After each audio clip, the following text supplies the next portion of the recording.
TV speak വീഡിയോയുടെ പുതിയൊരു വീഡിയോയിലേക്ക് സ്വാഗതം. 1000-ന്റെയും 2000-ന്റെയും ഒക്കെ നോട്ടുകൾ നിരോധിച്ചതിനെ തുടർന്ന് നിലവിൽ രാജ്യത്ത് ഏറ്റവും മൂല്യമേറിയ നോട്ട് എന്നുള്ളത് 500 രൂപ നോട്ടുകളാണ്. ഇപ്പോൾ 500 രൂപ നോട്ടുകളിലൂടെ വന്നിരിക്കുന്ന വാർത്താ അപ്ഡേറ്റുകളാണ് വീഡിയോയിലൂടെ ഷെയർ ചെയ്യുന്നത്. ചാനൽ ആദ്യമായി കാണുന്നവരാണെങ്കിൽ സബ്സ്ക്രൈബ് ചെയ്യുക, ലൈക്കും കൂടി ചെയ്ത് സപ്പോർട്ട് തരിക.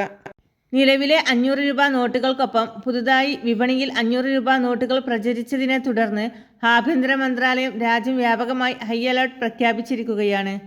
Directorate of revenue intelligence, financial intelligence unit, central bureau of investigation, national investigation agency, security and exchange board of India തുടങ്ങിയ സുപ്രധാന സാമ്പത്തിക ഏജൻസികൾക്ക് ഇത് സംബന്ധിച്ച് മുന്നറിയിപ്പ് നൽകിയിട്ടുണ്ട്. ഈ വ്യാജ നോട്ടുകൾ യഥാർത്ഥ നോട്ടുകളുമായി വളരെയധികം സാമ്യമുള്ളതാണെന്നും മന്ത്രാലയം മുന്നറിയിപ്പ് നൽകുന്നു. വ്യാജ 500 രൂപ നോട്ടുകൾ കാഴ്ചയിലും ഗുണമേന്മയിലും ഒറിജിനൽ നോട്ടുകളോട് ഏറെക്കുറെ സാമ്യമുള്ളതിനാൽ സാധാരണക്കാർക്ക് പെട്ടെന്ന് തിരിച്ചറിയാൻ പ്രയാസമാണ്. തിരക്കിട്ട നോട്ടുകളുടെ ഇടപാടുകളിൽ നോട്ടുകളുടെ ആധികാരികത ശ്രദ്ധിക്കാതെ പോകുമ്പോൾ ഇവ കണ്ടെത്താൻ കൂടുതൽ ബുദ്ധിമുട്ടാണ്. എന്നാൽ ഈ വ്യാജ നോട്ടുകളിൽ ചെറിയ തെറ്റ് കണ്ടെത്തിയിട്ടുണ്ട്. റിസർവ് ബാങ്ക് ഓഫ് ഇന്ത്യ എന്നതിൽ റിസർവ് എന്ന വാക്കിലെ ഇക്ക് പകരം എ എന്നായി തെറ്റായി പകരം അച്ചടിച്ചിരിക്കുന്നു. ഈ സൂക്ഷ്മമായ പിശക് ശ്രദ്ധയിൽപ്പെട്ടാൽ വ്യാജ നോട്ടുകൾ തിരിച്ചറിയാനും സാമ്പത്തിക നഷ്ടങ്ങൾ ഒഴിവാക്കുവാനും സാധിക്കും. പെട്ടെന്നുള്ള ഇടപാടുകളിൽ ഈ ചെറിയ തെറ്റ് ശ്രദ്ധിക്കാതെ പോകുവാൻ സാധ്യതയുണ്ട്. ഇത് വലിയ അപകടങ്ങൾക്ക് കാരണമാകുമെന്ന് ഒരു മുതിർന്ന സർക്കാർ ഉദ്യോഗസ്ഥൻ മാധ്യമങ്ങളോട് പറഞ്ഞു.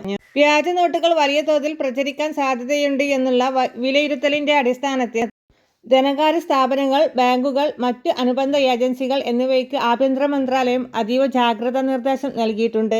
ഈ വ്യാജ നോട്ടുകൾ തിരിച്ചറിയാൻ സഹായിക്കുന്നതിനായി സംശയാസ്പദമായ കറൻസി നോട്ടുകളുടെ ചിത്രങ്ങളും വിതരണം ചെയ്തിട്ടുണ്ട്.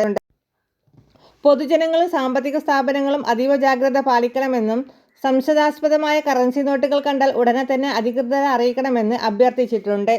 തീവ്രവാദ ധനസഹായ കേസുകളിൽ അന്വേഷണം നടത്തുന്ന ഒരു ഉദ്യോഗസ്ഥൻ പറയുന്നതനുസരിച്ച് പ്രചാരത്തിലുള്ള വ്യാജ നോട്ടുകളുടെ കൃത്യമായ എണ്ണം ഇപ്പോഴും അജ്ഞാതമാണ്. ബാങ്കുകളിൽ നിക്ഷേപിക്കപ്പെടുന്ന കള്ളനോട്ടുകളിൽ നിന്നുള്ള വിവരങ്ങൾ മാത്രമാണ് നിലവിൽ ലഭ്യമായിട്ടുള്ളത്. എന്നാൽ യഥാർത്ഥ കണക്കുകൾ ഇതിലും കൂടുതലായിരിക്കാമെന്നാണ്. വ്യാജ കറൻസി പ്രശ്നം തടയുന്നതിന് സർക്കാർ ശക്തമായ നടപടികൾ സ്വീകരിച്ചു വരുന്നുണ്ട്.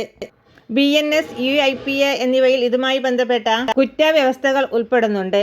NIA, FCROD, TFFC തുടങ്ങിയ പ്രത്യേക സ്ഥാപനങ്ങളും ഇതിനായി പ്രവർത്തിക്കുന്നുണ്ട്. കൂടാതെ എല്ലാ ബാങ്കുകളിലും നിയുക്ത ബാങ്ക് ഓഫീസുകളിലും വ്യാജ കറൻസി കൂടുതൽ ഫലപ്രദമായി കണ്ടെത്താൻ സഹായിക്കുന്ന അത്യാധുനിക ബാങ്ക് നോട്ട് ഷോർട്ടിംഗ് മെഷീനുകളും പരിശോധനാ സംവിധാനങ്ങളും നിലവിലുണ്ട്. വളരെ പ്രധാനപ്പെട്ട ഈ ഇൻഫർമേഷൻ മറ്റുള്ളവർക്ക് കൂടി ഷെയർ ചെയ്യാൻ മറക്കാതിരിക്കുക.